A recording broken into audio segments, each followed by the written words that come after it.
welcome back to my channel. I would like to share it with you guys about a comment from our subscribers and also viewers. I have a few questions in here that I would like to share it with you. But first, to those new in my channel, my name is Leah Garvey. Sometimes I have my husband with me, Brian, and of course my daughter. Our vlogs is not just about travel update, but also we do travel vlogs, going to places and just sharing it with you guys. Anyway, let's do the number one questions we have from our subscriber. Are we allowed to travel out of Australia? So at the moment we live in Australia, but I was born in the Philippines, so I'm former Filipino. So this question here, question number one, yes, we are allowed to leave Australia, but this would be subject to what are the reasons why you need to leave Australia.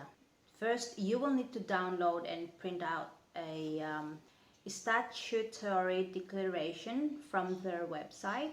I'll put the link down below. So in that form, you will need to state, you will need to explain what is the reason why you need to leave Australia, and you must be truthful when signing this documentation. Once you finish signing it up, filling it up, you will then need to see the local JP to get it notarized. You will also need other documentation to support your claim that you need to leave Australia for that reason.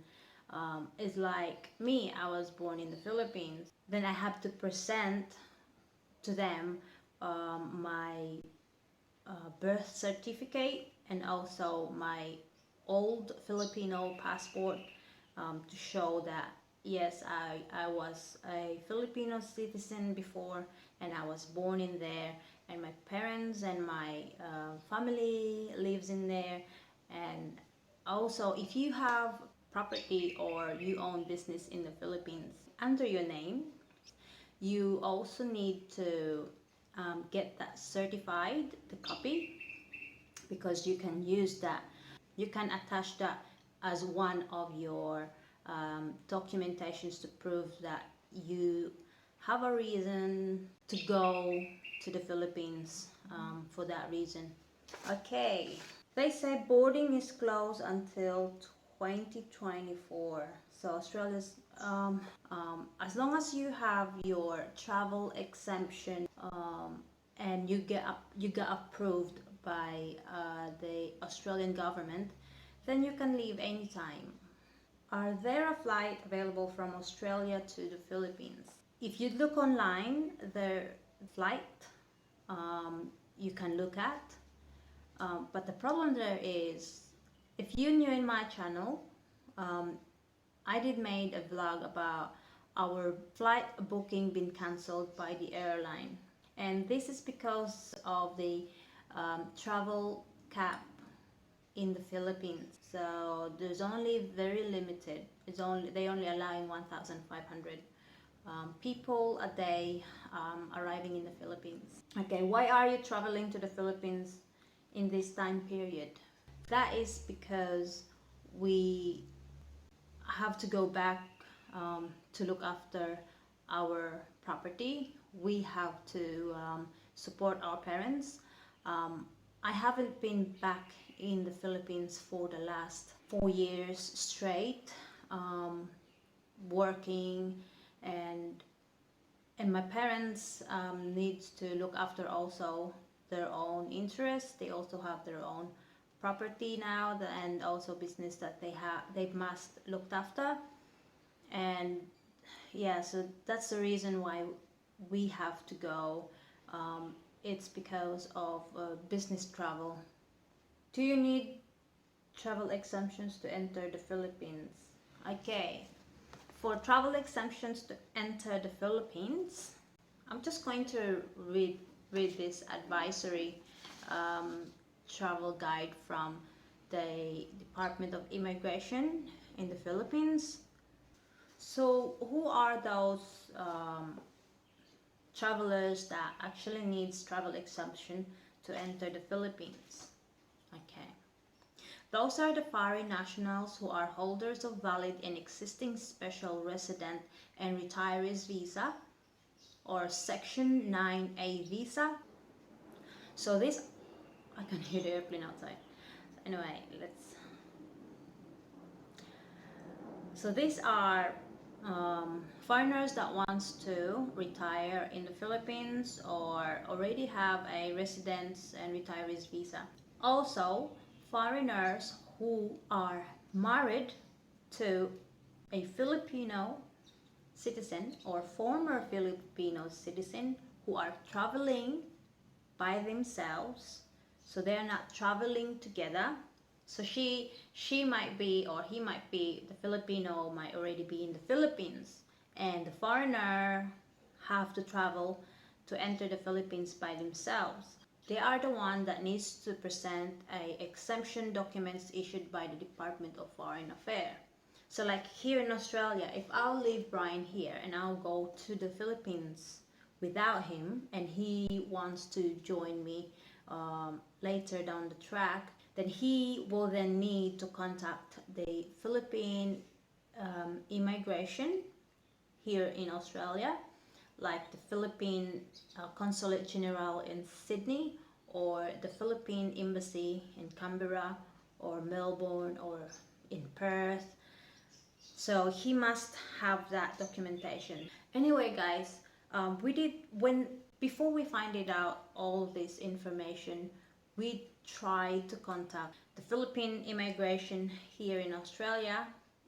First, of course, Sydney, because it's very popular, and I've been there also a few times already. So if you contact the Philippine Consulate General in Sydney or the Philippine Embassy in Canberra, please let me know if you had been successful. Just leave me a comment down below. I think that's all for now. Oh, by the way, I also have a subscribers the other day. She shared it with us by leaving her comment in one of my vlog about a story of her flight booking. It's been cancelled also a few times, and she lives in London. It's not easy, guys. It's not easy, especially for those only got a limited amount of money that wants to travel back to the Philippines. Yeah, so we just hope the Philippines would lift the travel cap, you know, instead of 1,500, maybe make it a little bit 2,000 or 2,000 and a half would be great. But anyway, it's out of our control. All we have to do is just, you know, relax and accept the fact that this is also for the safety of everyone. I'll just like to share it with you also, guys, about documentation you want to use in the Philippines.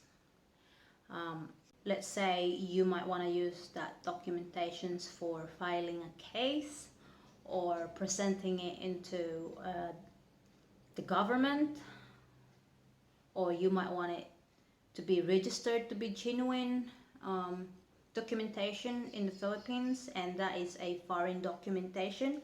Let's say like here in Australia, you have a marriage, no, not marriage, yeah, you have a marriage certificate or you have a divorce paper documentation. You will need to have it apostillized for it to be genuine documentation acceptable in the Philippines. So anyway, like here in Australia, you, where is it? There you go. I get confused now. 1, 2, there you go. Okay. Those days, we will get it authenticated by the Australian Home and Affairs, because they are the department that will do authentications and apostillized services. After, let's say here in Australia, so I got the Australian Government Department of Foreign Affairs to authenticate my documents. After they done that, then I would need to forward it, my documentation, to the Philippine Consulate General or Philippine Embassy for them to authenticate also. So it's double already. So instead of doing that, guys, so you will only do it once. Make sure to do your documentation as apostillized, not authentication, because the Philippines and Australia have an agreement that if the documents had been apostillized, it is considered as it will be acceptable and you can use it as a genuine documentation to present in the Philippines. So I think that's all for today, guys.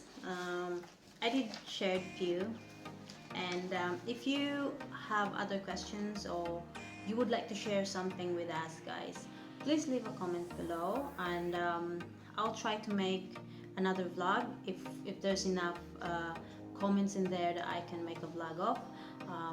I would love that. Anyway, thanks for watching, guys, and if you do like this video, give us a like, and if you haven't subscribed into my channel, please do so. Just click that red button down below that says subscribe. Click that one. If it's red, that means you haven't subscribed yet, and don't forget to click that bell button next to it. And that's all for today. Thank you so much for watching, and have a lovely day, guys. Bye for now.